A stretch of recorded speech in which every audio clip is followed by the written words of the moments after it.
¿Estamos al borde de una solución diplomática a la guerra entre Estados Unidos e Irán o estamos a punto de ver más guerra? Esa es la gran pregunta hoy, y hay todo tipo de información circulando sobre ello. Durante el fin de semana, la parte iraní respondió por fin a la llamada propuesta de 14 puntos que había presentado Estados Unidos. Y sorpresa, al presidente Trump no le gustó. Dijo que le parecía bastante mala, y desde entonces, los iraníes han respondido hoy a su respuesta. Así que ahora vamos a analizar la cuestión. ¿Dónde nos deja todo esto?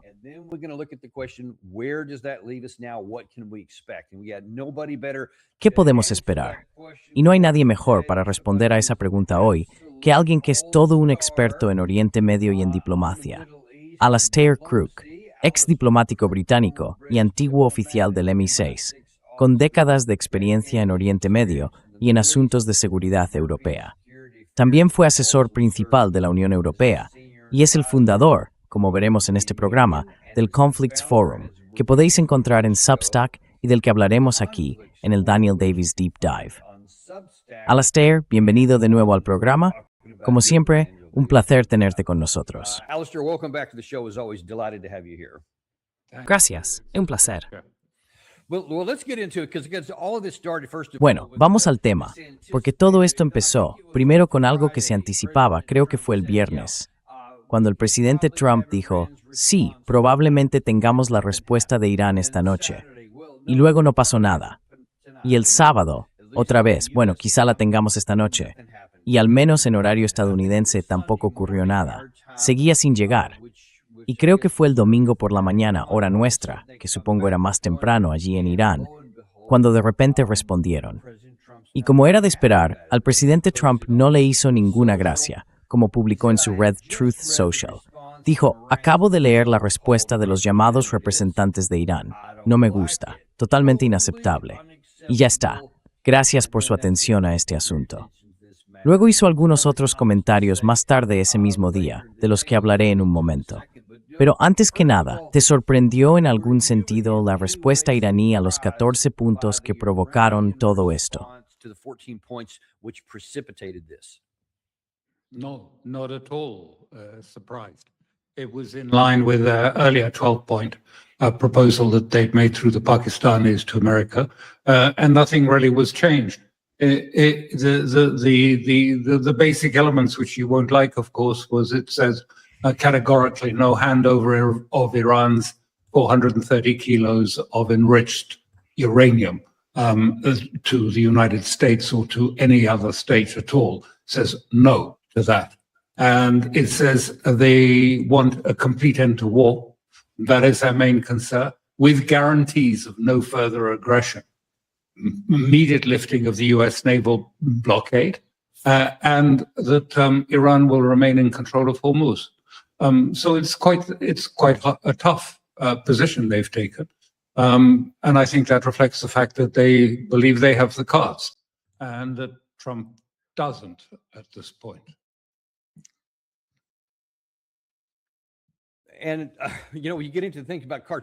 Y bueno, cuando uno empieza a pensar en eso de las cartas, claro, el presidente Trump cree que tiene todas las cartas y que los demás no tienen ninguna. Pero entonces hay que decir, vale, si el lado que no tiene cartas, y en relación con lo que comentas, aquí están algunos de los puntos que mencionaron en su respuesta. No hubo humillación, ni rendición, ni desmantelamiento del programa nuclear de Irán. Y luego decía, algunos de los puntos clave, estos al parecer, fueron los que enfadaron al presidente Trump. Son el fin inmediato y permanente de la guerra, ilegal.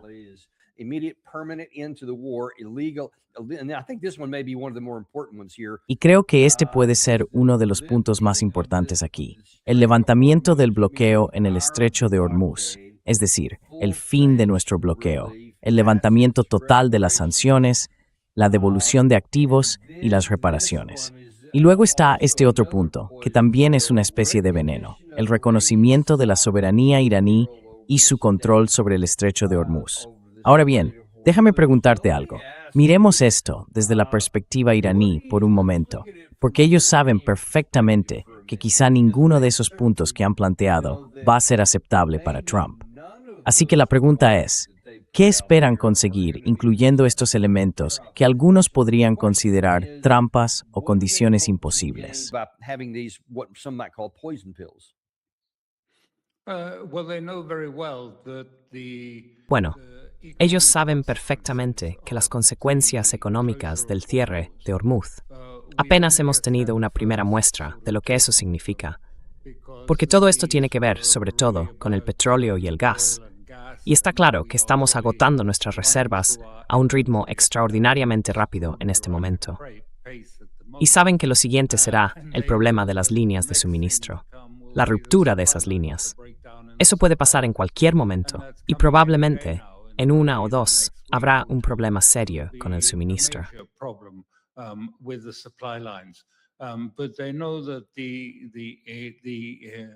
Pero ellos saben que a pesar de toda la manipulación de los precios del petróleo y de los mercados en Estados Unidos, se ve con total claridad que el precio de la gasolina allí, en algunos lugares, ya ha superado la famosa barrera de los $5 por galón. Esa línea roja, que en teoría era políticamente imposible de asumir, así que ya la han sobrepasado. Y saben que eso les da, o les permite ejercer, un poder enorme sobre el bienestar económico del mundo. En realidad, salvo en el caso de China y Rusia, ellos no se ven afectados por estas cosas. Quiero subrayarlo, porque a menudo oigo a gente decir, bueno, ya sabes, Rusia y China insistirán en que se abra el estrecho de Hormuz. Pero para empezar, los buques chinos han estado pasando por allí con regularidad.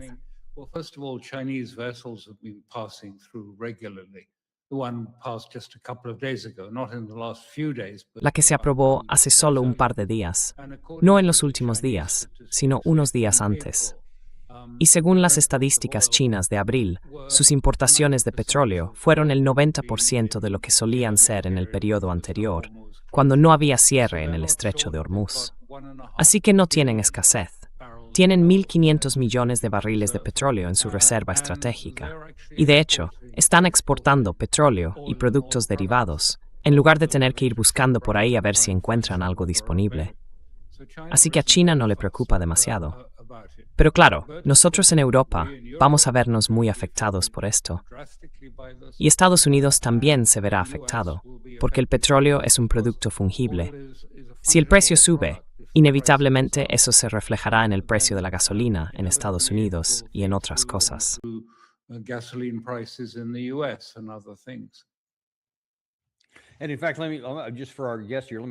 Y de hecho, para nuestros invitados aquí, dejadme que os enseñe este gráfico.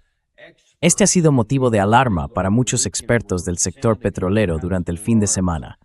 Es de un analista de Oriente Medio. Dice, Jeff Morgan acaba de publicar el gráfico del petróleo más inquietante que he visto en mi vida. Escribe que las reservas mundiales están cayendo en picado.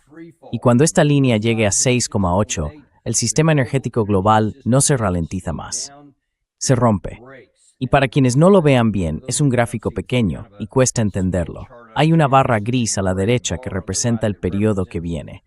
Y si las cosas siguen como hasta ahora, es decir, si el estrecho sigue cerrado, el nivel bajará hasta unos 7,6 el mes que viene, dentro de unas 4 semanas.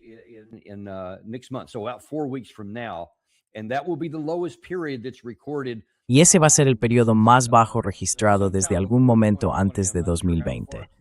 No estoy seguro de hasta dónde llega esa línea hacia atrás, pero al menos en los últimos muchos años nunca ha estado tan baja.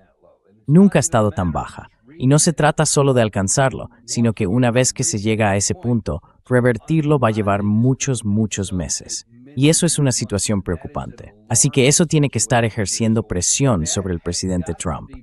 Ahora bien, lo que diga en público es una cosa, pero él sabe perfectamente el impacto que tiene. He hablado con algunas personas aquí, en este canal, que tienen cierto conocimiento interno de la administración Trump. Dicen que sí, que él es muy consciente de las consecuencias económicas de todo esto. Así que si ese es el caso, ¿dónde crees que deja eso al presidente Trump y qué crees que va a hacer en respuesta a esta jugada iraní?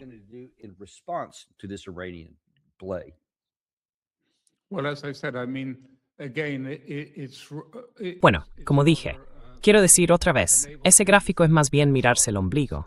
es cierto. Y para la mayoría de nosotros, como comenté, hemos estado tirando de nuestras reservas.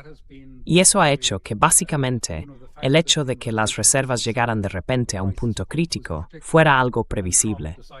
Y Trump decidió arriesgarse porque permitió que las reservas se agotaran, partiendo de la idea de que Irán cedería y se rendiría antes de que se acabaran las existencias. Esa fue su apuesta, porque le decían constantemente, no sé quién se lo dijo, pero él lo repetía una y otra vez, que ya no tenían más capacidad de almacenamiento, que el petróleo, vamos, que se habían quedado sin espacio para almacenarlo.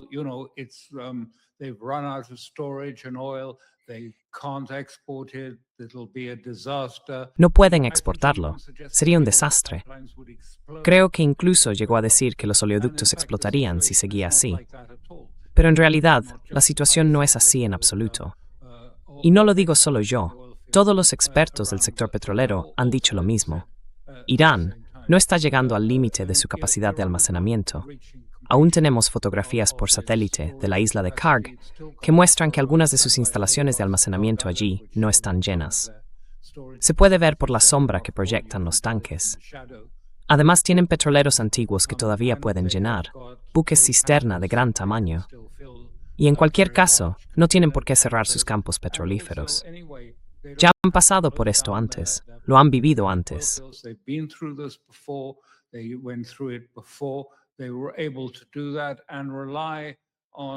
Pudieron hacerlo y seguir contando con unos 2 millones de barriles al día, destinados al consumo interno en Irán, para las refinerías y cosas así. Así que no tienen ninguna prisa. Pero creo que, como dije, de repente todo el mundo se ha asustado con el tema de las reservas. Aunque esto era previsible, ¿no? Hace un mes o más. Quiero decir, creo que ya lo había dicho. Las reservas iban a bajar, porque mantenemos pocas existencias. Pero China no va a reducir las suyas. Tiene todavía unos 1.500 millones de barriles en su reserva estratégica y sigue recibiendo petróleo de distintas fuentes. Lo obtiene de América Latina, incluso de Brasil, creo. Quizá no de Venezuela, pero ese es un petróleo muy particular. Así que, en fin, creo que esto es otro ejemplo de ese tipo de alarmismo sobre que, ya sabes, Irán está a punto de colapsar. Iran is about to collapse, its economy is collapsing.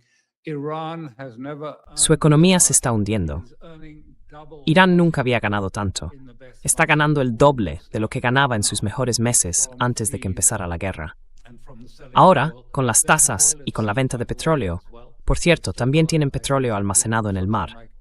Creo que todavía tienen algo así como 200 millones de barriles en el mar, como una especie de reserva estratégica. Creo que aún conservan unos 100 millones de barriles allí. Así que era previsible. Me preguntabas por qué Irán lanzó ese mensaje tan duro. Pues porque quieren ver quién alcanza antes su límite de resistencia. Mira, las cifras de inventario que acabas de mencionar muestran que será el mundo occidental el que sufra el impacto de inmediato, no Irán, ni Rusia, ni China, ni los países del Golfo. Y por eso han puesto esas condiciones.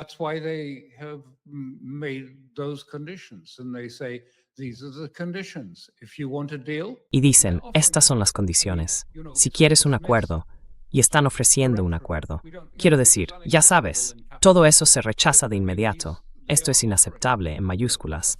Pero bueno, lo cierto es que están ofreciendo, digamos, una apertura limitada del estrecho de Hormuz a cambio del fin del bloqueo, del levantamiento de las sanciones y de la devolución de sus activos congelados. Así que hay una salida posible, pero no creo que vaya a haber un acuerdo negociado. Me preguntabas, ¿cuál es la salida? Pues no hay un acuerdo negociado. Las dos partes están demasiado alejadas, y lo están en dos sentidos. Primero, no creo que Trump tenga realmente el poder de cumplir ese primer requisito, que es poner fin al conflicto y garantizar que no haya más agresiones. No creo que sea capaz de ofrecer eso, ni de garantizarlo.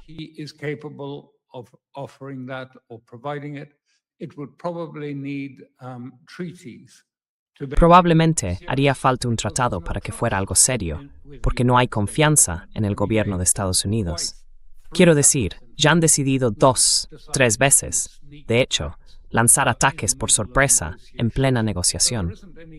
Así que no hay una gran sensación de confianza en que puedan llegar a un acuerdo. Por eso los iraníes insistirán, de acuerdo, pero queremos que esto quede en un tratado legal formal, a través del Consejo de Seguridad o del Congreso. Trump no puede hacer eso, e Israel no le dejaría hacerlo. Así que no puede ofrecer lo que Irán necesita de la forma más básica. Y además, su ego no lo permitiría. Está tan convencido del modelo de Venezuela y del gran éxito que fue, tan convencido, que está buscando otra Venezuela.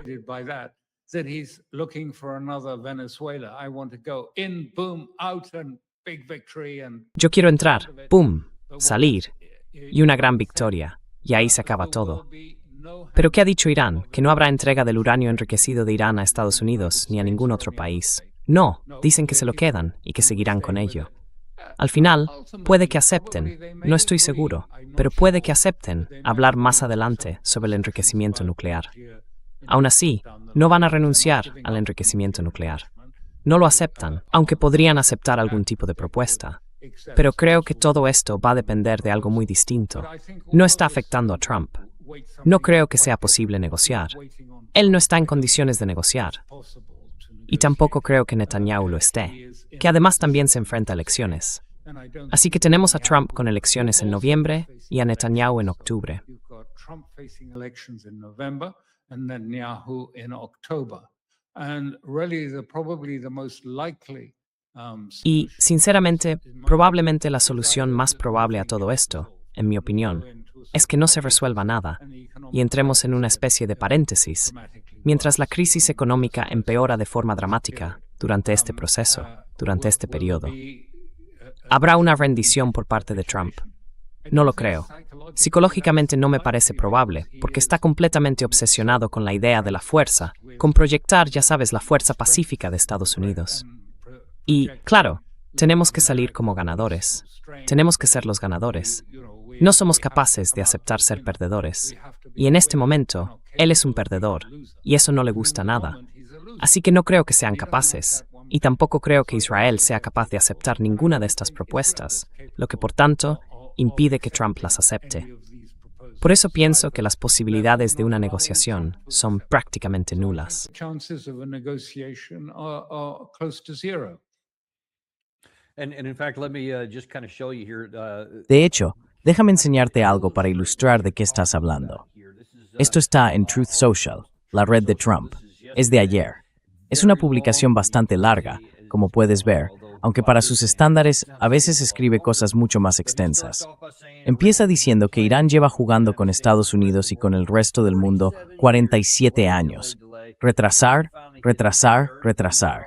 Y que por fin dieron en el clavo cuando Barack Hussein Obama se convirtió en presidente. Luego entra en todo este discurso en el que repite su afirmación de que Obama traicionó a Estados Unidos y les entregó en bandeja de plata todo lo que querían, y ese tipo de cosas. Pero al final dice, pero ahora, conmigo no. Afirma que mataron a 42,000 personas inocentes, lo cual es totalmente inexacto. Y después añade que se han estado riendo de nuestro gran país, pero que ya no se reirán más.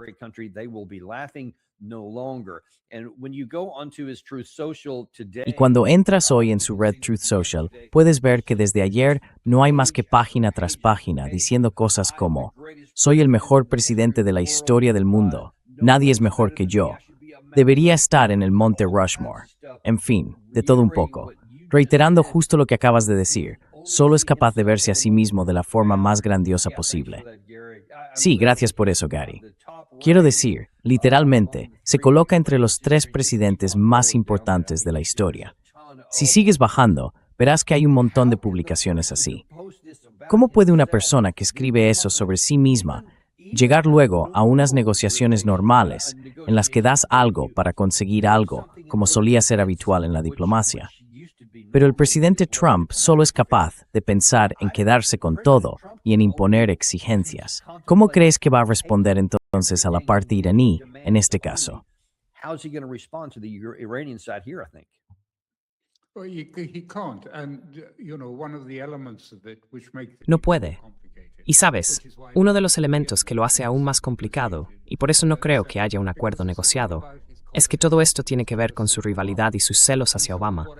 Así que, haga lo que haga, siempre vuelve a Obama y al desastre del primer JCPOA, el acuerdo nuclear que consiguió Obama, y a lo terrible que fue, y a cómo él va a hacerlo mejor. Pero claro, eso le deja sin salida, porque creo que la mayoría en su partido piensa que fue un error abandonarlo, y que no van a conseguir nada mejor. No creo que logren nada parecido ahora mismo. Me sorprendería mucho que los iraníes lo hicieran. At present. I'd be very surprised if the Iranians did. And, all the story, let's turn it around. Y bueno, toda la historia, quiero decir, vamos a darle la vuelta. No ha sido que los iraníes hayan estado arrastrando a Estados Unidos todos estos años, haciéndoles quedar como tontos.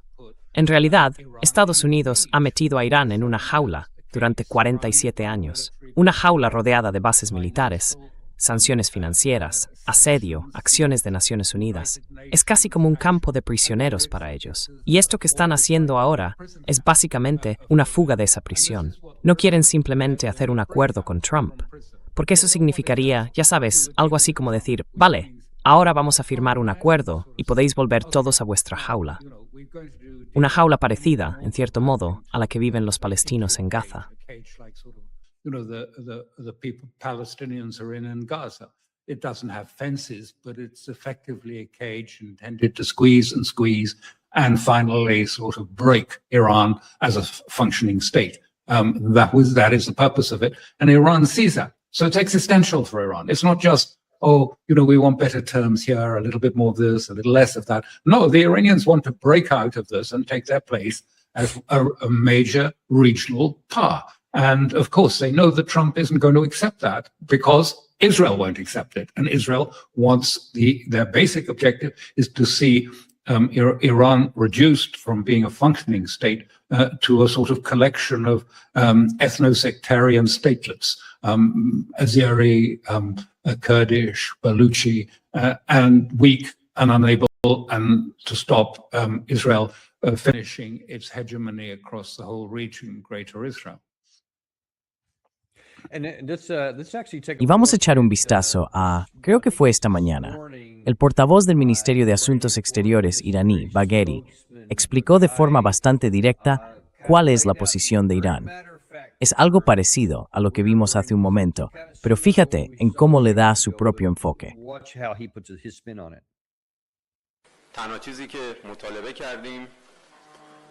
Lo único que exigimos fueron los derechos legítimos del pueblo iraní.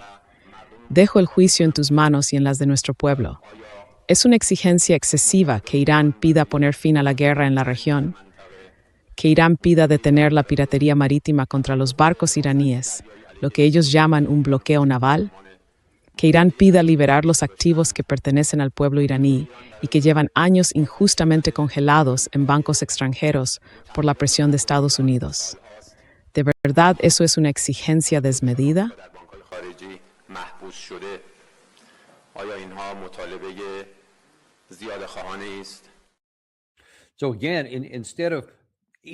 Así que de nuevo, en lugar de moderar sus exigencias o sus condiciones, más bien las llevó al máximo, se podría decir. Y todo esto hay que entenderlo en un contexto, y es justo lo que quiero preguntarte. Desde la posición iraní, ¿qué están dispuestos a soportar? Porque tenemos a gente como Lindsey Graham, que este fin de semana ha dicho que la idea de que Irán no destruya por completo todas sus instalaciones de enriquecimiento como parte de un acuerdo negociado no tiene ningún sentido. Que una moratoria, sin un desmantelamiento total de esas instalaciones y de sus capacidades, acabaría siendo básicamente el mismo acuerdo nuclear, el JCPOA, volviendo a la época de Obama. Estoy seguro de que la negativa de Irán a destruir su capacidad de enriquecimiento será rotundamente rechazada. Y después añadió que los continuos ataques de Irán contra la navegación internacional y contra nuestros aliados le dicen todo lo que necesita saber sobre con quién estamos tratando.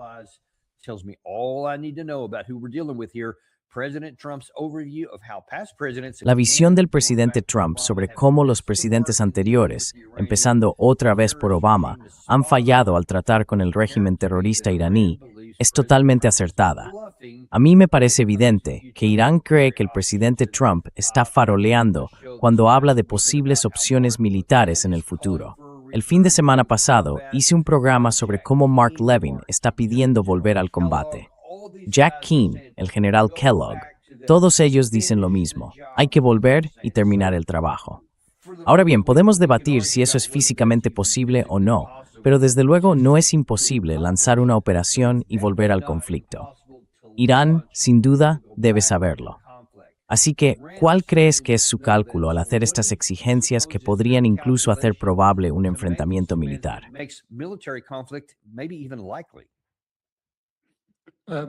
Simply that the Iran that you Simplemente, el Irán que ves hoy no es el mismo Irán que existía hace tan solo un mes.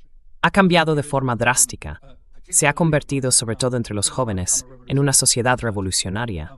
Los jóvenes salen cada noche con sus banderas, cantando, apoyando a la República Islámica. Es decir, ha habido un renacimiento de la revolución, tanto entre la juventud como en los niveles de liderazgo.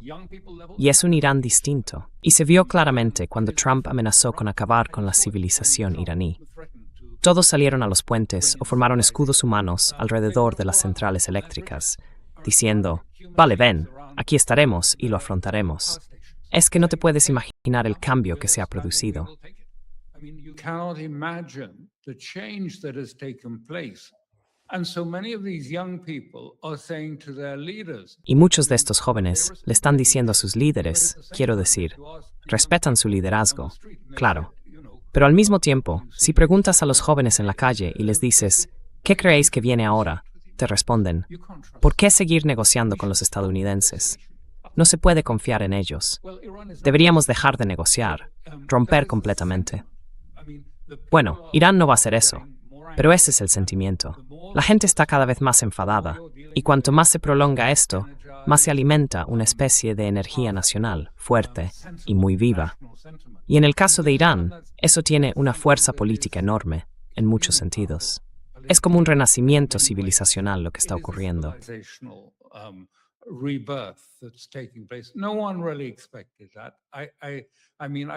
Nadie se esperaba realmente eso. Quiero decir, a mí me ha sorprendido la intensidad que ha tenido.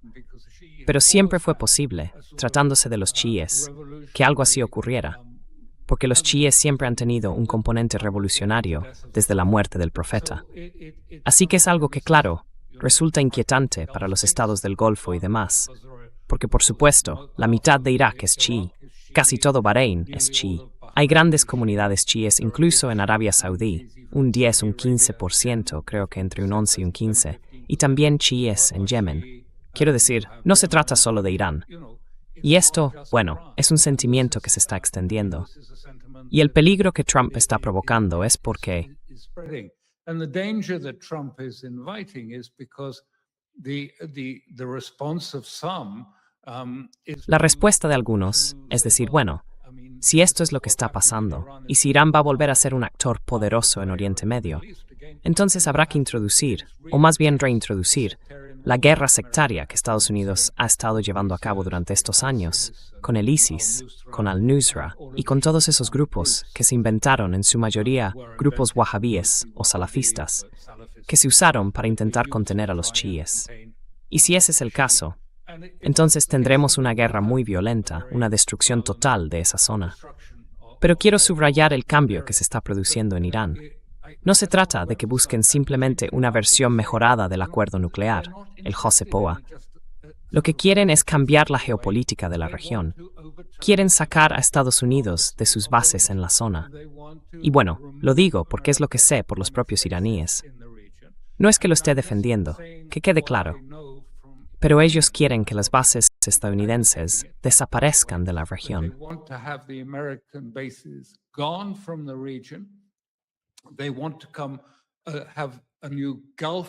Quieren crear una nueva estructura de seguridad liderada por el Golfo en la región, que incluiría a los estados del Golfo. En un momento hablaré de Israel, si me lo permite, pero esa estructura incluiría a esos países y estaría respaldada y coordinada con éxito, principalmente por China y también por Rusia. Y eso sería, bueno, ya han empezado a construir una arquitectura de seguridad. Llevan tiempo realizando ejercicios navales, Rusia, China Irán y otros en el Golfo desde hace ya varios años. Así que esa es la estructura. Además, Irán y Rusia quieren que Estados Unidos salga de Oriente Medio y buscan encontrar estabilidad, una forma de estabilidad en la región.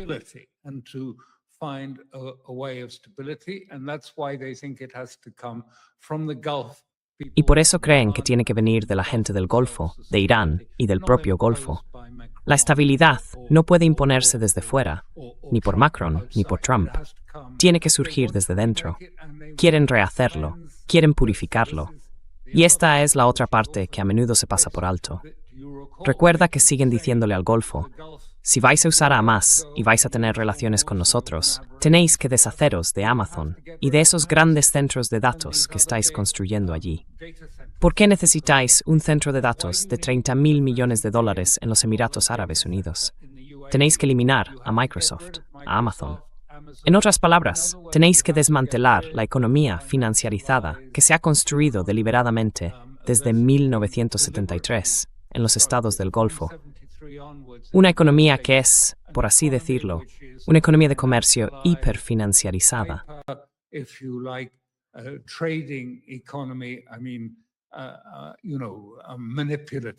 Quiero decir, ya sabes, una economía manipuladora y extractiva. Porque esto se puede ver claramente. Es un problema que también tenemos en Occidente. El mundo financiero está en auge, los activos suben cada día, todo va hacia arriba, el mercado alcanza nuevos máximos cada día. ¿Y qué está pasando con los estadounidenses de a pie? ¿Qué pasa con los europeos de a pie? Aquí en Italia, no ha habido un aumento real de los salarios desde el 93, cuando Italia entró en el euro.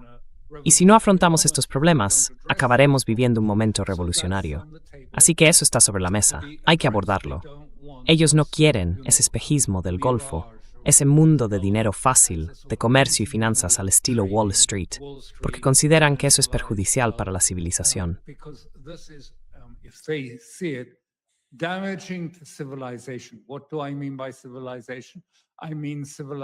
¿A qué me refiero con civilización? Me refiero a la civilización de Irán o de Persia, que es una civilización muy fuerte. Y también lo digo en el sentido de Irán, del Islam. No hablo del Islam que hemos visto en los últimos años, tan distorsionado y manipulado, sino, si se quiere, del Islam de la primera renovación, a finales del siglo pasado, que fue un intento de llevarlo hacia el futuro. Así que la gran pregunta en Irán ahora es: ¿cómo llevamos la revolución a la época actual? A la época en la que, ya sabes, nuestros jóvenes, como cualquier otro joven, como dirían los iraníes, quieren que sus zapatillas sean modernas, atractivas, a la moda. Quieren vestir bien, pero también quieren revolución. Quieren cambio.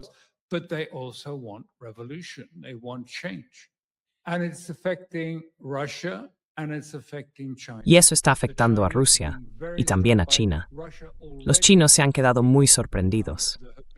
Rusia ya lo ha notado. Podría explicarlo, pero no lo haré ahora. Ya han aparecido artículos que dicen que debemos aprender las lecciones de Irán. El uso de armas convencionales, cuidadosamente precisas, como medio de disuasión sin llegar a una guerra total, es una lección que podemos tomar de Irán. Así que los europeos deberían andarse con cuidado, porque el ambiente está cambiando en Rusia.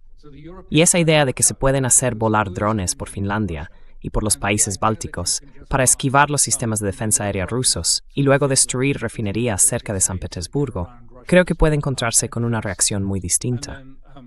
Parte de esa lección viene de Irán.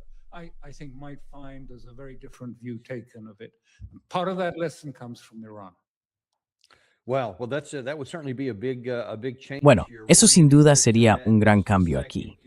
Vamos a hablar de eso en un momento, porque acabas de publicar un artículo sobre algunos de esos cambios. Lo trataremos enseguida. Pero antes, un par de cosas.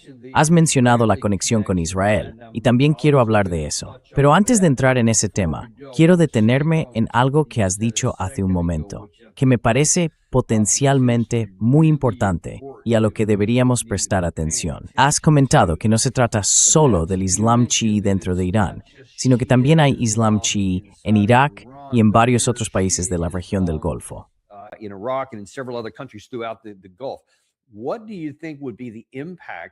¿Qué crees que pasaría? Y hablo ya más allá de la guerra, no solo de lo que pueda ocurrir a corto plazo, sino una vez que todo esto se resuelva, sea como sea. Si Irán sale de esto con algún tipo de éxito, con una victoria, intacto y con el control del estrecho, por ejemplo, ¿qué impacto podría tener eso en las comunidades chiíes de otros países? Porque me da la impresión de que se sentirían bastante confiadas y quizá con ganas de conseguir para sí mismas parte de ese éxito y de esa revolución. Some of that success and revolution for themselves. Yeah, you'll see it. The first place you're going to see that is in Iraq. Sí, lo verás. El primer sitio donde vas a verlo es en Irak. Sabes, en realidad Irak tiene mayoría chií. Los suníes son, creo, corrígeme si me equivoco, alrededor del 30-35%, y luego están los demás. Y esa fue la razón, ya sabes, por la que Petraeus quería armar a la población suní, a los grupos suníes, contra los chiíes. Pero los chiíes están al mando, e Irak es como Irán. Si recuerdas lo que pasó después de la guerra, Washington impuso que todos los ingresos de la venta de su petróleo se depositaran en un banco de Nueva York. Y sigue siendo así. Es como si fueran escolares que tienen que ir al director y decirle, ¿podría darme 10 euros para ir a comprar unas chucherías, por favor? Can I please have 10 euros to go and buy some candy, please? Can I have some money to go and pay my electricity bills? ¿Puedo tener algo de dinero para ir a pagar mis facturas de electricidad? Porque todo el dinero está en Nueva York, en una cuenta escolar en Nueva York. No pueden gastar ninguno de sus propios ingresos sin el permiso de Washington. Bueno, esto no va a durar si Irán se convierte en una potencia fuerte. Y entonces tendrás una conexión realmente importante entre Irán e Irak. Quiero decir, eso es una combinación de peso. Ya sabes, los estados del Golfo son diminutos en comparación con la población de Irán y la de Irak, y los recursos de ambos países harían de esto algo enorme. Y, como digo, creo que eso es lo que preocupa a la gente en Washington. And as I say, this is what I think is worrying people in Washington. You know, they can see that a fifth, if you like. Verás, se puede percibir que está surgiendo, por así decirlo, una quinta gran potencia en el mundo, y que eso va a tener enormes implicaciones para la geopolítica en el futuro. Así que, creo que veremos a Rusia y a China. No ocurrirá mañana, ni mientras Trump esté en Pekín esta semana. Pero Rusia y China, igual que han hecho en África, van a consolidar su posición en Oriente Medio, del mismo modo que ya lo han hecho en África en este periodo. Y además va a suceder, porque, al final, los estados del Golfo, ¿qué otra opción tienen? E Irán colaborará con ellos. Siempre se ha dicho, damos la bienvenida a una seguridad en el Golfo que incluya a todos los estados del Golfo. All of the Gulf states. And that is why I wrote this piece you just Y por eso escribí el artículo al que acabas de referirte, porque están ocurriendo cosas realmente importantes en Israel, y no se están notando. En el texto explico cómo, durante la Guerra Fría, Estados Unidos decidió que la forma de ganarla era gastando más que Rusia, que gastaría más que Rusia, sobre todo en armas de alta gama, especialmente aviones, bombarderos, los mejores, los más caros, cientos de millones cada uno, y la dependencia del poder aéreo volvió a ser predominante. Y hasta cierto punto, muchos en Estados Unidos, creo yo, y también en Occidente, siguen creyendo en esa decisión. Sí, gastaron más que la Unión Soviética, pero eso no fue lo que hizo caer a la Unión Soviética. Yo tengo una opinión distinta sobre eso.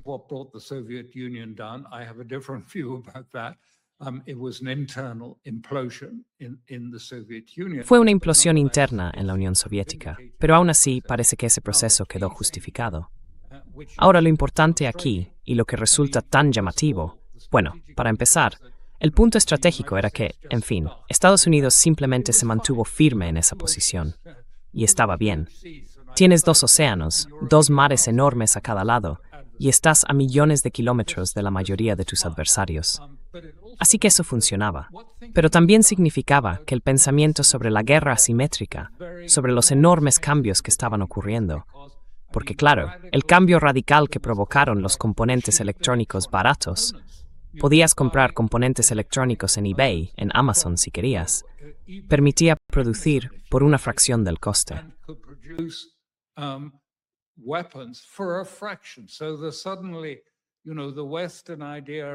Así que, de repente, ya sabes, la idea occidental de sistemas de defensa carísimos, de primer nivel, Resulta que están construyendo defensas aéreas por $400 frente a 17 millones que cuesta una sola unidad de un Patriot. Eso ha cambiado la economía. Y también ha cambiado, si quieres, el patrón estratégico de la guerra. ¿Y pensaron en la guerra estratégica? No, porque basta con escuchar los comentarios tan sorprendentes que hacen algunos altos cargos. Claro, dicen, Irán no tiene poder. Tenemos la fuerza aérea más grande, la mejor. Tenemos todos estos recursos. Los portaaviones, esos que están frente a Irán, son elefantes blancos. Las pequeñas lanchas rápidas los rodean sin problema. Un dron lancha es tan peligroso como un dron aéreo. Puede atacar. Los portaaviones, en realidad, no podrían detener una lancha rápida, porque los iraníes las usan como si fueran inteligencia artificial. Lanchas que van a 80 kilómetros por hora, pero en grupos de 100.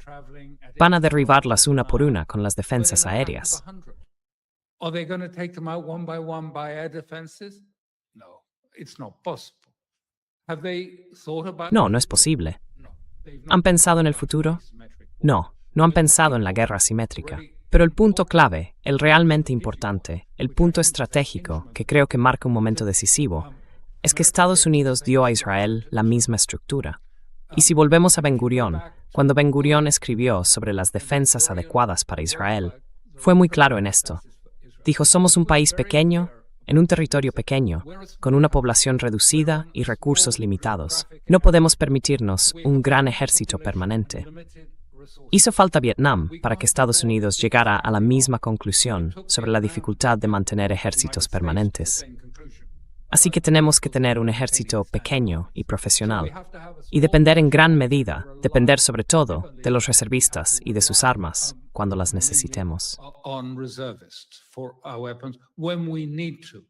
But he also said, and this goes back to Pero también dijo, y esto nos lleva a algo muy claro, en este punto era totalmente clausewitziano. Ben Gurión dijo que nuestro ejército no trata, por así decirlo, de la guerra en sí. Es un medio para encontrar soluciones. Eso fue lo que dijo Ben Gurión. También es un medio para alcanzar una resolución política. La guerra es un método de la política, una parte de la política. Ahora, si venimos al presente, los principales comentaristas israelíes, coroneles retirados y otros, están diciendo, mirad lo que le ha pasado a Israel. Después del 7 de octubre, nuestro gobierno ha adoptado algo que llaman seguridad permanente. La seguridad permanente es una idea que de hecho viene de Alemania durante la Segunda Guerra Mundial, porque querían asegurar un Reich de 1000 años. because they wanted to secure a 1,000-year Reich. But with permanent war, and I quote Professor Landau, Pero con una guerra permanente, y cito al profesor Landau, él dice que con una guerra permanente no hay un final posible. El final es una masa indiferenciada de Amalek. Y sabemos lo que es Amalek, algo que debe ser destruido, tal como ordenó Yahvé. Y eso se mezcla con la idea de que lo que ocurrió el 7 de octubre fue una forma de holocausto, y lo han dicho con total claridad. Y el holocausto del 7 de octubre se traduce en la idea de que habrá, y esto lo dice el profesor Bartov, otro académico, no algo que ocurrió en el pasado, sino algo que siempre está a las puertas. Habrá otro holocausto si no respondemos a cada amenaza con toda la fuerza y la destruimos desde la raíz. Después del 7 de octubre, esas dos ideas se unieron. El ataque de Hamas se presentó como un acto de holocausto, y Hamas pasó a ser visto como los nazis. Holocaust act, and Hamas became Nazis. And so let me ask you on that point there. Déjame preguntarte algo sobre ese punto. Si te muestro que el presidente Trump y muchos de sus aliados están insinuando que, bueno, vamos a volver a la guerra, eso parecería apoyar esa teoría de la guerra perpetua. Este fin de semana, en el programa 60 Minutos, bueno, anoche aquí en Estados Unidos, en CBS News, le preguntaron a Benjamin Netanyahu, casi de forma directa, si íbamos a volver a la guerra. No respondió la pregunta de manera clara, pero cuando se habló del material nuclear iraní, dijo que sí, que Trump le había dicho que iba a entrar y conseguirlo. Y no se anduvo con rodeos. Eso solo puede significar una reanudación de la guerra. Pero además, ayer en las noticias apareció algo más, con el analista israelí Dani Citrinowitz. Sí, Citrinowitz, siempre se me traba la lengua con ese apellido. Él parecía pensar que hay otro problema. He seemed to think that there's another problem. Israel espera que no haya ningún acuerdo. Para Israel, ningún acuerdo es mejor que un mal acuerdo. Y estoy seguro de que Israel está intentando presionar al presidente para que no llegue a un acuerdo, porque un acuerdo bloquearía el camino de Israel hacia un ataque continuo contra Irán. Pero aún peor, Netanyahu no puede desafiar abiertamente al presidente Trump, como hizo con el presidente Obama. Así que el problema que tiene Netanyahu es que, si Trump llega a un acuerdo, nadie cuestionará ese acuerdo en el futuro dentro del ámbito político estadounidense. Por eso Netanyahu tiene dificultades en ese sentido y está haciendo todo lo posible para evitar cualquier acuerdo. Para Israel, cualquier acuerdo entre Irán y Estados Unidos es un muy mal acuerdo, así que Israel espera que no haya ninguno. Y por supuesto, si la situación se complica y se vuelve a la guerra, entonces Israel podría apuntar a la infraestructura civil iraní. So no Well, deal. they are challenging that. Así que están cuestionando eso. En serio, esto se ha vuelto viral en la prensa hebrea. Esos antiguos generales, antiguos coroneles y otros han dicho, mirad, no tenemos las tropas necesarias para esto, para librar esta guerra en varios frentes. Esta guerra permanente, esta guerra de seguridad, como la llaman. Harían falta 6 o 7 ejércitos israelíes duplicados. No tenemos tantos. No los tenemos. El jefe del Estado Mayor fue al gabinete el otro día y dijo, quiero encender 4, bueno, en realidad 10. Luces rojas, dijo. El ejército se está desmoronando, se está hundiendo. No podemos con esto. Y hay otra parte de todo esto que es fundamental entender, que esto se está encubriendo. Y de eso es de lo que se están quejando. Is being allied, and this is what they're complaining about. Permanent security. We can't allow even Seguridad permanente. No podemos permitir que existan ni siquiera esas poblaciones. Deben ser exterminadas o expulsadas de la tierra para garantizar nuestra permanencia.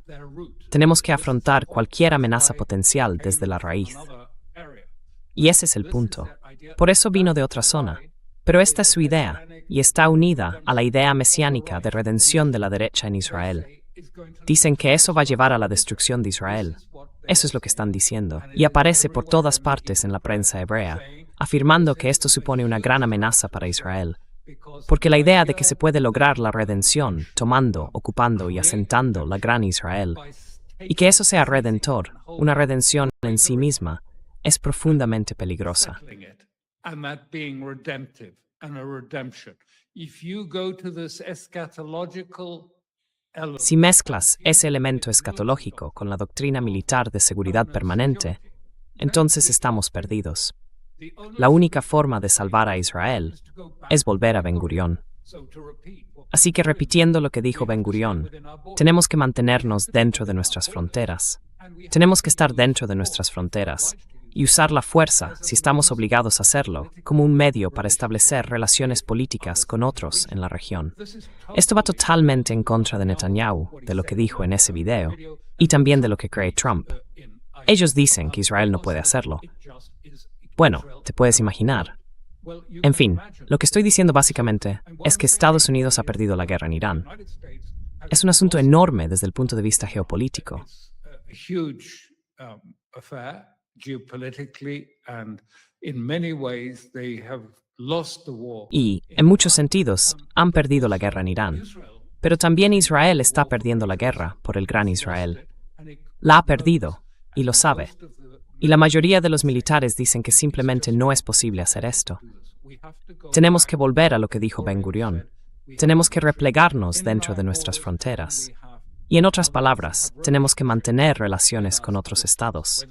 Podemos defendernos si es necesario, claro, pero la guerra debe ser un elemento de la política, no una guerra por la guerra misma, no una guerra para destruir cualquier idea de enemigos que puedan surgir, ni para impedir que nadie, ni siquiera sus hijos, lleguen a existir porque podrían ser terroristas.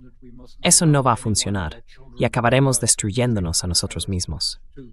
It won't work, and we will destroy ourselves. And Alistair, So can I there is ask a you a big question? change. Alastair, ¿puedo hacerte una pregunta? ¿Puedo preguntarte algo sobre eso? Porque tal como yo lo veo, y estoy de acuerdo con lo que dices, la lógica está ahí.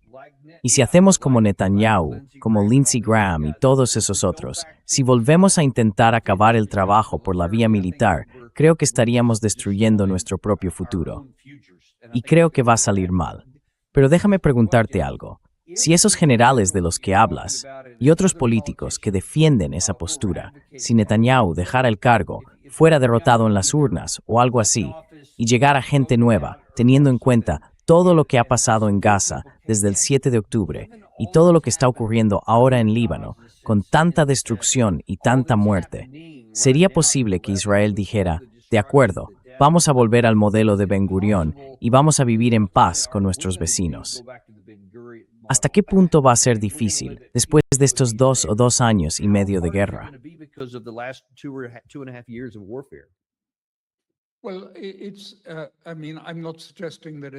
Bueno, a ver, no estoy diciendo que sea algo bueno, ni tampoco que vaya a ser fácil, pero este es un debate muy serio que está teniendo lugar y refleja una división, porque por un lado están los sectores más laicos y askenazíes, que veían la redención en términos seculares.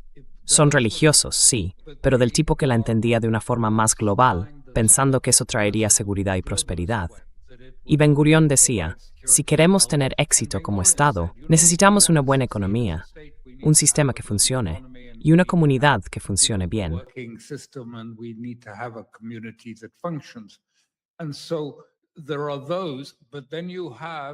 Así que están esos, pero luego tienes a la derecha mesiánica, que quiere imponer la redención, imponerla por la fuerza, mediante medios militares, tomando territorios, tomando el Líbano, tomando Siria, tomando otras zonas, tomando finalmente Irán, o destruyendo Irán, para que pueda establecerse un gran Israel, y luego ser poblado por judíos, convirtiéndose en un Estado judío.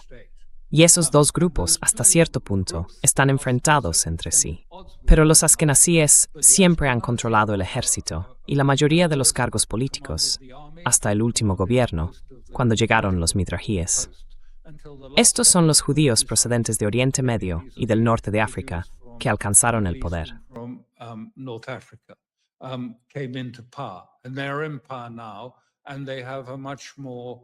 Y ahora están en el poder y tienen una visión mucho más, digamos, radical, casi apocalíptica. Recuerdo haber escuchado a Smotrich hace 6 o 7 años en un vídeo, hablando con miembros del Likud. Les decía algo así como, mirad, este es nuestro proyecto. Queremos recuperar la tierra de Israel, el gran Israel, y queremos hacerlo. Pero tengo que deciros una cosa, y esto es importante. Solo tendremos éxito de verdad si hay una gran guerra. Así que eso es lo que quieren, el ala dura de la derecha. Quieren el Armagedón, quieren una gran guerra, quieren que Estados Unidos intervenga, y aunque Estados Unidos acabe destruido en el proceso, lo aceptan, porque según su visión, eso lleva al Armagedón y después a su redención religiosa. Y son una fuerza poderosa en Israel, probablemente mayoritaria.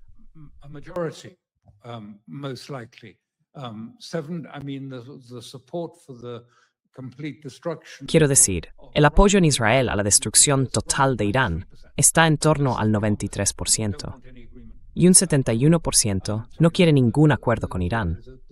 Es decir, ese 93% de judíos israelíes quiere la guerra con Irán para destruir Irán, no para llegar a un entendimiento con Irán.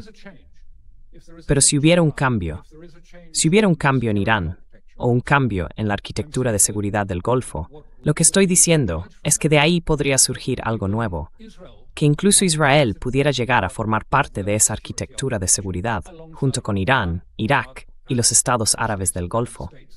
Pero tendría que decidir que su solución es la de Ben Gurión, la de mantenerse dentro de sus fronteras y dentro de sus límites de poder, y entender la guerra, en el sentido clausewitziano, como una herramienta de la política, no como un fin en sí mismo.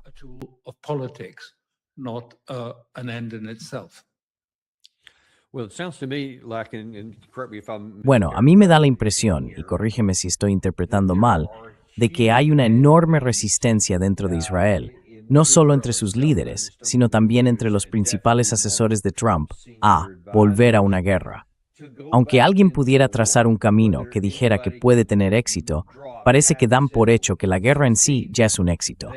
Y eso genera muchas resistencias para avanzar en esa dirección.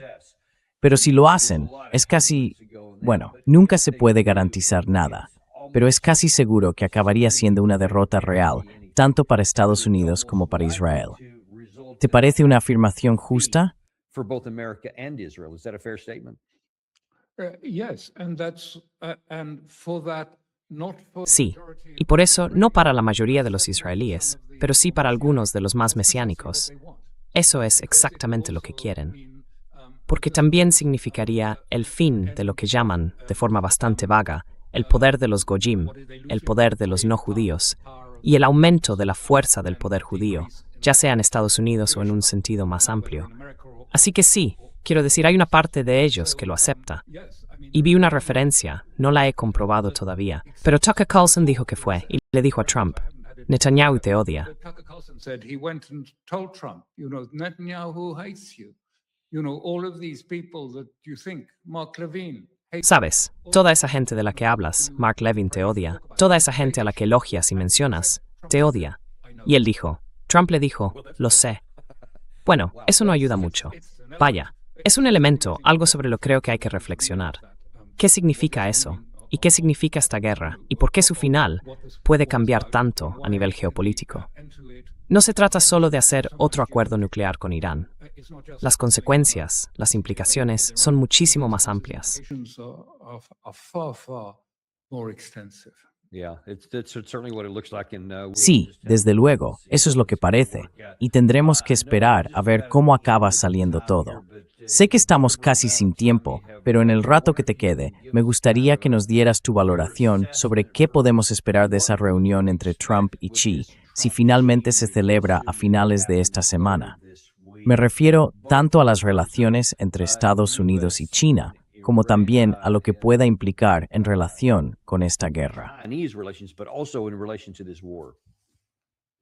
I think there will be the Chinese will lay on. Creo que los chinos montarán un espectáculo impresionante, con desfiles de tropas y alfombras rojas por todas partes. Y le darán a Trump algo que pueda decir, algo como, mirad, me trataron de maravilla, fue mi amigo, fue estupendo. Pero el contenido será nulo. I mean, it was wonderful, and the content will be zero. And what about for? ¿Y qué pasa con la parte iraní? Porque claro, Irán, por el tema del petróleo, tiene muchos intereses compartidos aquí. ¿Habrá algún movimiento en esa dirección en función de lo que Xi pueda decirle a Trump? She may say to Trump. No, I mean, China is getting its oil. No, quiero decir, China está recibiendo su petróleo casi sin interrupción. Los petroleros han estado pasando, no le falta suministro, lo está recibiendo prácticamente sin problema. Los iraníes han estado facilitando ese tránsito. No creo que los chinos estén especialmente preocupados. Lo que sí les preocupa mucho es apoyar a Irán y afirmar, con lenguaje formal, que la guerra de Trump contra Irán es ilegal, ilegítima e inmoral. Así que no creo que vayan a apresurarse a decir, sí, Irán debería rendirse y aceptar vuestras exigencias. No lo creo. No pienso que de ahí vaya a salir una solución, pero sí creo que habrá un lenguaje bastante claro, aunque quizá no sea público. Ya lo hemos visto. Y bueno, están actuando con firmeza. Quiero decir, cuando Blinken impuso sanciones a esas refinerías chinas, las llamadas Teapot, porque estaban importando petróleo, ¿qué pasó? Because they were importing oil. What happened? They activated 2001. Activaron una ley del año 2001 que prohíbe a los chinos cooperar con las sanciones estadounidenses. Y por cierto, han hecho lo mismo con Panamá.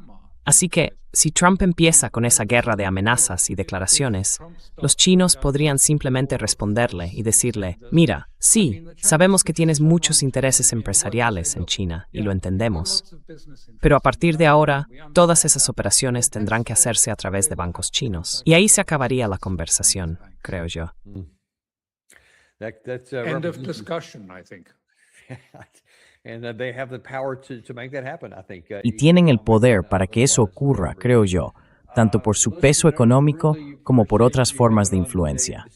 Oye, te agradezco mucho que hayas venido hoy. Ha sido realmente fantástico, sobre todo toda la última parte sobre lo que está pasando con la lucha interna en Israel. Ha sido muy esclarecedor, de verdad te lo agradezco. Una última pregunta, muy breve. ¿Qué probabilidades le das a que volvamos al conflicto en lugar de que haya alguna versión de simplemente aplazar el problema o llegar a algún tipo de acuerdo negociado?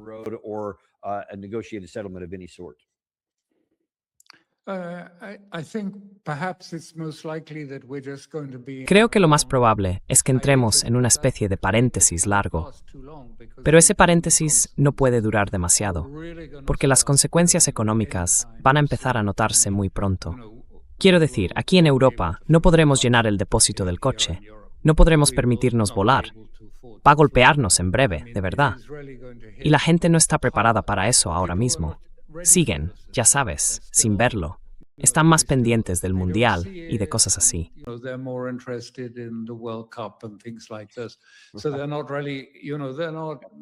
Así que, en realidad, no lo sienten como algo real. Pero lo será. Muy pronto se volverá real, me temo. Y lo digo con tristeza, porque no me alegra en absoluto. Hay inocencia en todo este asunto, de verdad. Pero todos vamos a sufrir, como digo. Los precios van a dispararse. De hecho, ya están subiendo. Y los ingresos reales del 80% de la gente que no forma parte de las élites, que no tiene grandes participaciones en acciones ni otros activos, van a caer. La vida se va a volver muy dura y muchos empleos van a desaparecer.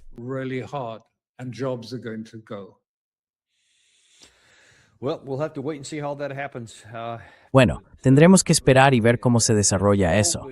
Pero, como siempre, no nos dejamos intimidar ni comprometemos nuestra integridad al contar la verdad, y estamos muy agradecidos de que tú también lo hagas. Por supuesto, recomiendo a la gente que visite theconflictsforum.substack.com para leer ese artículo. Estábamos hablando de las formas de la guerra. Hay muchísimo material interesante ahí. Podríamos haber hecho un programa entero solo sobre eso. Ojalá tuviéramos más tiempo. Pero siempre hay contenido nuevo y muy bueno. Así que recomiendo a todos que entren en The Conflicts Forum en Substack. Muchísimas gracias por acompañarnos hoy y también os agradecemos a vosotros.